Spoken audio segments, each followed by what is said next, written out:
What is going on, Lakers fam? This is your boy Jay Lake, bringing you Lakers all day, all the time. If you haven't yet, please go ahead and click at that like and subscribe button down under, and any comments would be much appreciated. Thank you guys for coming on again, Big Al, Hey, Jay Lake, thank you. Mario, Hey, Jay Lake. and Dan. Like,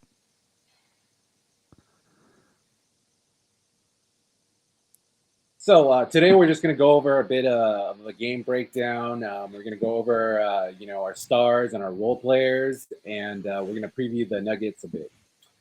Today's so game six, right? The Lakers came locked in, locked down, throw away the key. We came out ready to play in game six, and we delivered it all the way to the semifinals, which we play the Nuggets again on the next game. Yeah, the Lakers came out ready to go. It started all with the coach making the adjustment, putting in Dennis Schroeder, and it was a great move. The Lakers came out heavy, and I really was really happy with how they performed. Yeah, I mean, it was a great game, but let's be honest, I was nervous game six. And I see this corgi dog picking the dang Warriors, winning it. I was like, there's no way this is gonna happen, right? That's not the script. But honestly, I was nervous to like tip off, and then we started going, and they set the tone early. Lakers came out ready to play. Um, and they're hitting their shots, right? And you have Reeves helping out, being the third guy for the offense. AD, doing amazing on defense as always, and rebounding with 20 boards. So, I mean, looks like they send a message out to Denver, say, yeah, we're here and we're ready to go take you to the finals now. yeah, and I trip all those, thoughts and emotions because they first, made the adjustments with Darvin Ham, putting in Dennis Schroeder. Number two, hitting that defense, and number three, that corgi is safe from, suicide watch. So, I was about to hate corgis for the rest of my life. Oh my god. What is going on with all this hate? I mean, I have two corgis. I will bring them on the show eventually. My corgis are adorable. They have Lakers gear, so corgis are all in for Lakers. So it's Well, all Yeah, good good. but thing the Lakers yeah, won because yeah. they just don't. didn't. That Yeah, just corgi was that corgi was about to get like these hands right here. Yeah. yeah. Last thing you want to do with those corgis is teach them how to shoot some hoops. That's all I gotta say. Mhm. So I mean, coming into the series, I was worried that Darvin Ham versus Steve Kerr. Kerr was that chess player. Darvin Ham maybe even checkers player type thing. I was worried that we wouldn't be able to keep up, but when it mattered, Ham came through, made the necessary adjustments and the rotations, and we shined. For Game Six, it just seemed like Warriors they were just too small. Everything wasn't going in. Steph Curry, Clay, they didn't have it going on. We had too much length, too much height, and we just stopped them. Right? I mean, they weren't doing well at all. Um, I really like how GP started over Looney. Looney, Vegas has him at 16 boards every game, physical presence, plays well against AD. But I kind of understand where Kerr's coming from. Putting in GP, hoping there's a little bit more playmaking, a little bit more hustle, a little bit more scoring in the paint. Around the paint. But it worked to our advantage, and I'm glad. Yeah, I mean that matchup when they went with GP, it was to get more speed on the court, get more playmaking, so that the Lakers, who were bigger, with Vando out there, weren't going to be able to recover. Them putting Schroeder in there gave them more speed, especially on Steph, and it just paid off for us. So it's a good sign that Darvin Ham is a playoff coach, because that was the one of the question marks going into the playoffs was how was he gonna fare against other coaches who probably have been there before. Oh yeah, definitely. I mean, it was a risk, like Kerr did going small against the Lakers. Like Big Al said, he wanted to outrun the Lakers, get them tired, and hopefully you have a big game from Clay. We all know his game six, stats from previous years. He always comes up big, but luckily he didn't show up. So we were a bigger team, but also we could run the floor as well. We have athletic guys with AD and Vando, and obviously LBJ. And so it worked to our advantage. And, Bakur took a risk and it didn't pay off for them. And luckily it paid off for us. Yeah, I mean, Kerr definitely took that risk by putting in GP into the lineup, but then what do you do in big playoff situations? You make the adjustment. That's Darvin Ham's job, and he did a tremendous job putting in Schroeder in the lineup to add more speed and left the big stars in AD, LeBron, and all them. And as you see, it disrupted everything, having somebody the same speed, the same style of play, kind of shifty as in Steph, following him around, picking up full court. And then everything else came after that. You saw all the pressure on all the threes, and they just weren't knocking them down from the get-go. And right from there, the Lakers kind of just took over, and the disparity of free throws came about because that's what the Lakers do, and they put everybody in foul trouble immediately. And the pretty much the game was set after that first quarter. Sort of no risk, no reward. I mean, for Curry, risk putting in GP, but that didn't work out. Our risk in Dennis, that worked out pretty well. For Dennis, he's been great. He's been a pest on the defense, motor. I don't know what was going on in Game 6 because that first technical and that second technical, especially the second one, Draymond Green putting that ball in his face. I mean, what are you supposed to do when another player puts a ball in your face? I mean, you're supposed to back down and walk away. Like, that was kind of a shocker when he got kicked from the game. Yeah, definitely questionable, and I thought it was a weak tech, both of them, and the broadcasting team I thought agreed on with that. So very weak, but what can you do? The Lakers did. I was a little worried what they were going to do in the second half with Schroeder not being in there, but they came to play. They were ready to go. Yeah, it was basically next man up, right? And let's be real, those texts, that was weak. That was weak. I can't believe there was a call like that. What else are you supposed to do, right? Jay Lake said it. What are you supposed to do with balls in your face like that? That's disrespect. I mean, I have no problem, Dennis Schroeder, standing up for himself or whatever, but like, that's some weak calls. I don't like. I hate seeing that, especially in playoff games where these games are so important. Yeah, totally against those calls. But again, the next man up stepped up and we won. Took care of business. And completely agree with all those points. On top of that, yes, again, what we've said multiple times, what is the ref supposed to do with that? I agree with the double tech only because if you look at the clip, Dennis was definitely mouthing off to Dre, and then Dre counteracted by putting the ball in his face. I think they both should have got taken out because you shouldn't just be allowed to put whether it be an object or your hands on another player, especially how Dre was doing it very bluntly and done in the way that basically says, I disrespect you in all sorts of ways with this move. Without said, that whole movement, what the ref should have done, if anything, if they didn't both throw them out, just give Dre a tech and move on. Because really he countered out the mouthing off in the wrong way by getting physical with Schroeder. I feel like Dre should get tech every game. Like, he's always in the faces of refs. Do you always see it? Like, is it just me? Like, he's always in their face, yelling at them, just in their faces, and nothing's happening. I'm like, give this guy a tech. I think it was game 4. Was he mouthing off again? Like, he was going off on the.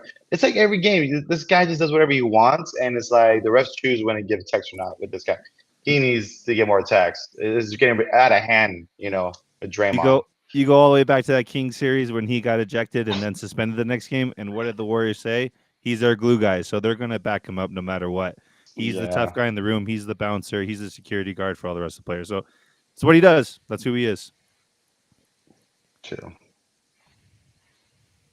Yeah. I mean, it's kind of rough being a ref. It's like you walk a fine line. I mean, do you give him tech? I mean, he yells at you. He goes overboard, but in a playoff game when it matters, like, do you kick him out? Then you're gonna get blowback. Then the league's gonna come down at you. You're gonna get fined. I mean, I kind of understand both sides of the story. So, and I almost feel like, where's our tech guy? I mean, do we have somebody that's a bad boy, or he's the one that's getting the text, or he's getting rough? I mean, is it Vando? Is it Schroeder? It used to be Pat Bev, but yeah. But yeah, he's not on the team anymore. But I don't know. I don't know who that would be on our team. I will vote Austin Reeves because he'd probably get away with it. Yeah, maybe. You're right. He would. Yeah. He would get away with it. You can't just say I'm him in a series and just run off. That's crazy. That's true. Yeah. You Yeah, can't say that. That's true. Yeah. It might be Austin Reeves. Might be Austin Reeves. Getting more confidence too now. Yeah, for sure. Especially when he hit that half court buzzer beater shot. You see him Yeah. go to like Yes, the fans. Yeah. You can see him. He's changing right in front of our eyes. Yeah. He saw Kim K on the sideline. He's like, I got to Oh show up. yeah, Yeah. he's gonna show Yeah. out, Kendall Jenner and Bad Bunny. Bad Bunny were there oh cheering him on. dude, Yeah. Hmm. yeah, that's funny. I saw that too. man. He's like, "Cool, you can't guard me. Watch. Hmm. 50-footer, half line, Yeah. mid court. He's like I'm gonna Steph make it who? Hmm. He's a in your Steph face." who? Right? Yeah. Drilling He these did half say court Steph who. shots. That's Steph insane. who?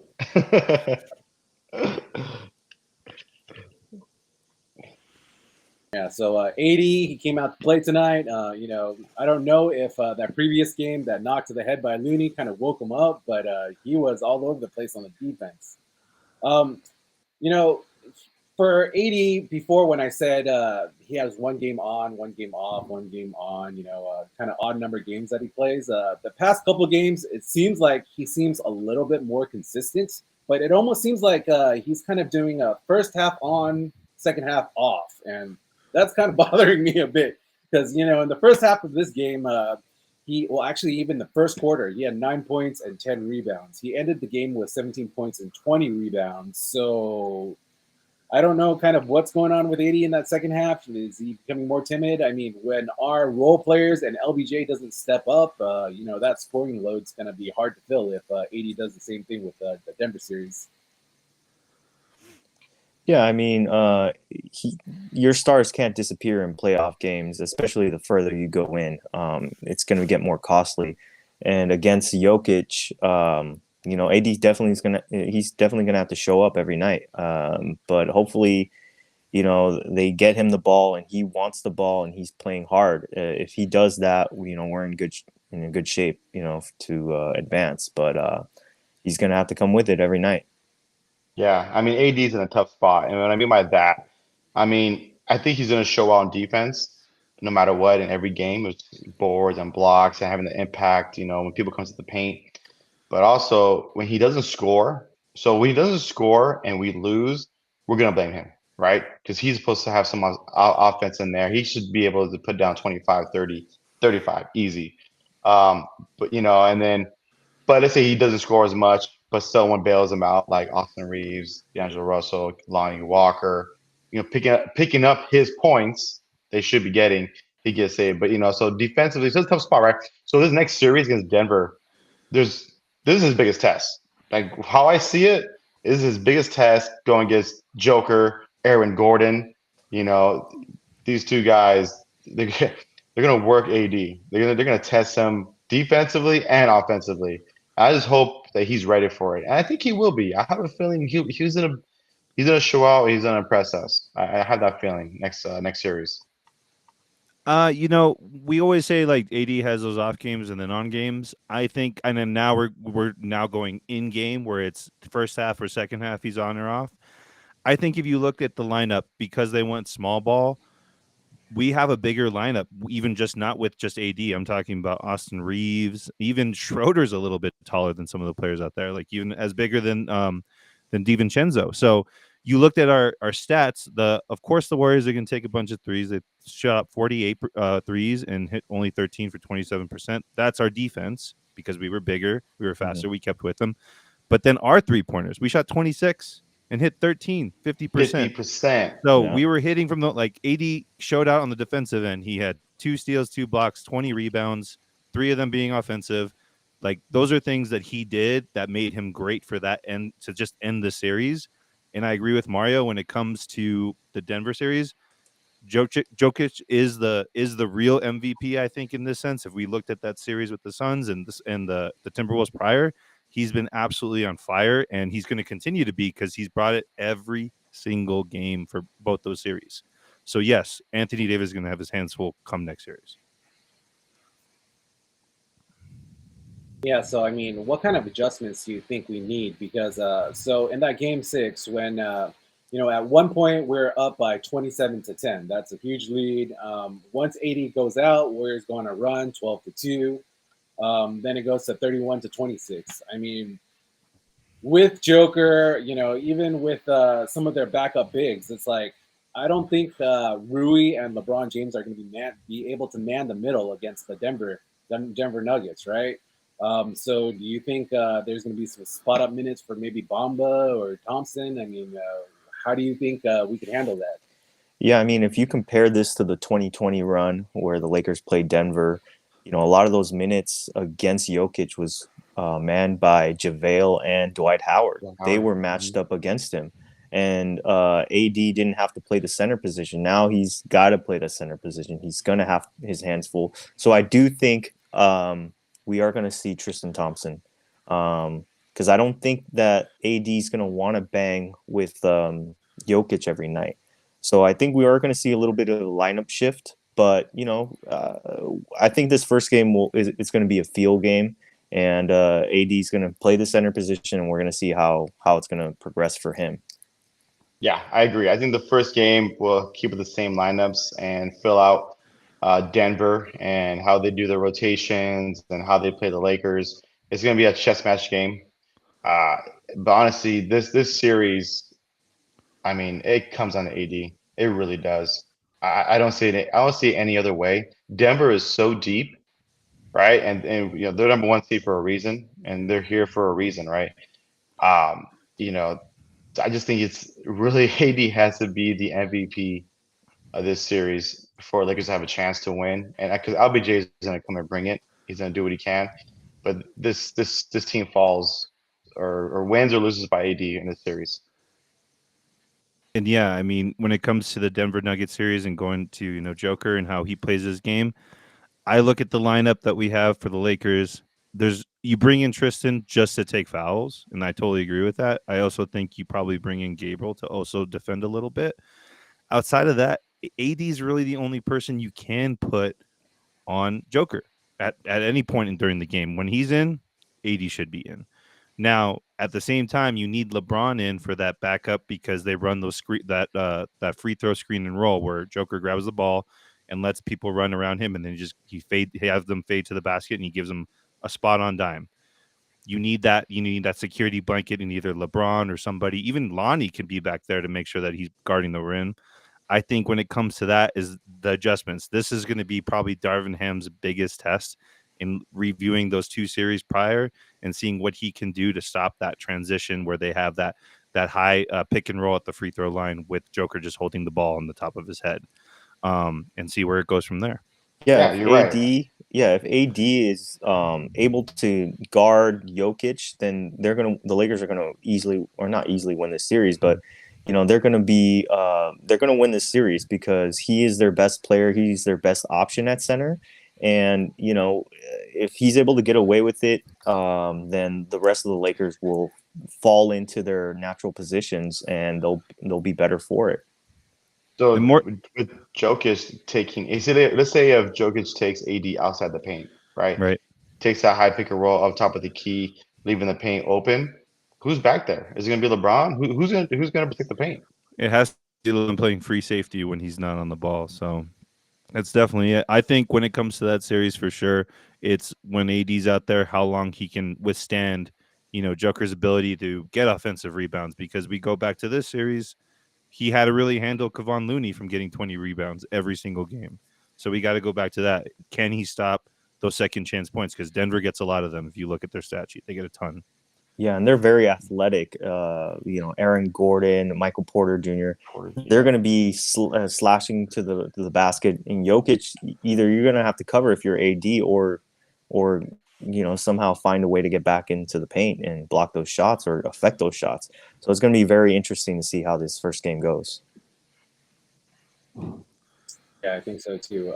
So I mean, because Joker tends to pull AD away from the paint into the three-point line.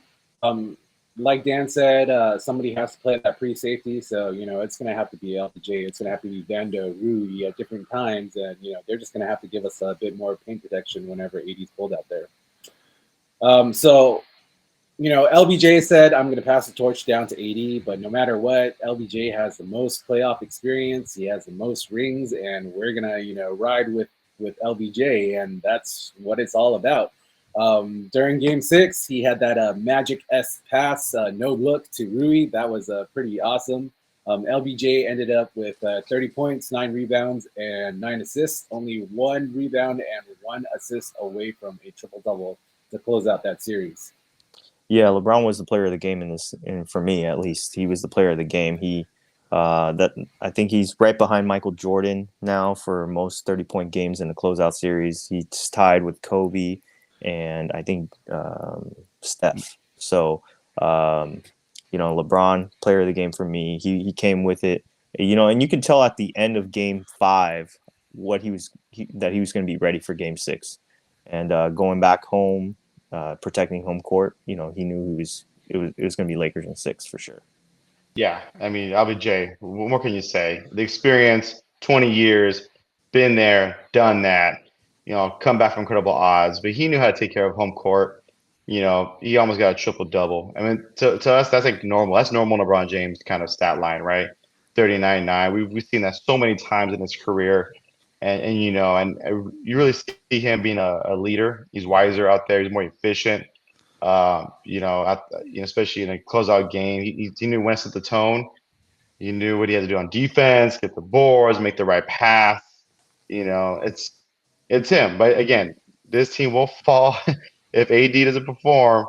LBJ will do his thing. We just hope is that going to be enough to take a game away, right? To win, still one away in Denver. There's many things that can. There's so many storylines when it comes to this game. I mean, you could go back to the All-Star game and Jokic being picked last by LeBron, where he was just like, "I'm going on this team." That was like a big. Yeah, he wasn't even picked. He just he wasn't even picked. He just walked up. He's like, "I'm walking into your team." Like, that just shows him like, you know what, you don't respect me enough. I know where I'm going. Mm-hmm. Same thing was if you go back to when they were the 13th seed. And literally Jeannie Buss and Rob Pelinka's job was on the line, and they had to make this team what it was. And now it is what it is. They have the staff that they do for the year, and they're proving everybody wrong. Point chance to make the playoffs. They're in the Western Conference Finals. So it's a big thing. And then the last thing, like Mario said, 20 years. We've seen this for 20 years, and it's now something that we're just supposed to enjoy 20 years in, that LeBron just puts up a triple-double in a closeout game. Like, this is supposed to be normal for us. It's not normal. We're watching history in the making. Yeah, I mean, I'm glad that LBJ isn't stat hunting. He could have easily looked at his stats and be like, "Hey, I need to get this other rebound or assist," kind of like what Russell Westbrook does. But he's kind of, the player that in his age right now, being the GOAT, he knows what to do. It's like if your shots aren't falling, then you're going to be that assist man. You're going to be that rebound man. You're going to be that defense man. And I'm glad he does that, because a lot of players, it's like if their shots aren't falling, they just kind of shy away or disappear and take themselves out of the play, and they're a detractor to our offense. So that being said, 6 man, next man up. Who do you guys got? For me, it's Austin Reeves. He hit the big half-court shot. Mr. I am him, the savior. The savior. He scored 23 points. He was effective. We saw him break out a little bit in game 4 or 5. Found his spots, knew how to attack Curry. Finally, he knew where to get points, and he looked great. He looked great on defense, looked great on offense, transition. I thought Austin Reeves was my 6th man. I agree. I pick Austin Reeves as well. I mean, I am him, right? Look at his swag right now. He's walking around with so much confidence, and we really need those points. I mean, you mentioned our 3-point percent as a team, 50%, 13 for 26. He was 80%, 4 for 5 for threes, 80%. Like, he came ready to play. He stepped up when the Lakers needed it. I think without his threes and that big half-court shot, looking like Steph out there, just, hitting it, taking that momentum to the second half.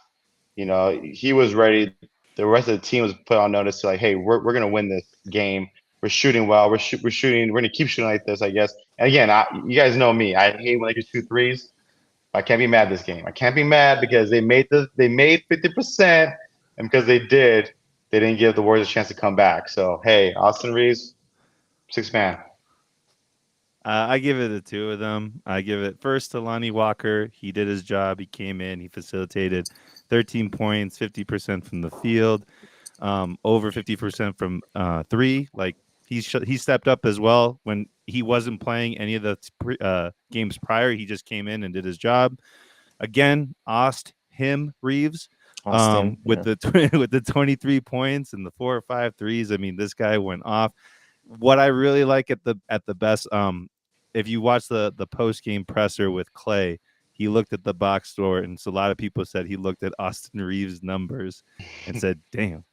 Like you can't, or shoot. I think he also said shoot, and I was like, yeah, he can't put up those four fingers anymore because he's not in it. So that's I think was the big thing for me. I think a lot of people in the industry that talk about the Warriors is hating for Clay doing that four finger thing. He can't do it anymore. He couldn't do it to LBJ. So no, yeah, he couldn't do it to him. Yeah. He would have been like, oh, yeah, yeah. you? He's like, not you though, but everybody else, I got you. Yeah. Yeah, I agree with you guys. Mines would probably be Lonnie as well. Big time plays when we needed it. I'm really hoping he carries that over to the next series. Next man up. We need them to step up. Our role players when they're able to, and our bench players.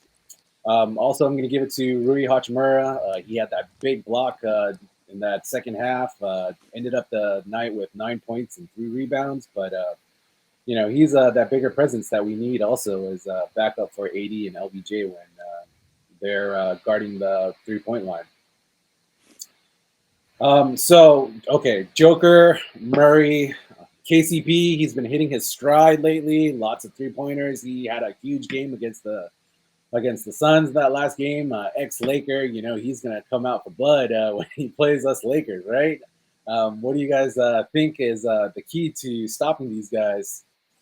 Definitely gonna have to stop Jokic from playmaking. I think he is their best playmaker. So we got to crowd him on that 3-point line and not make him make those easy, crazy passes that he makes. We got to make it hard for him.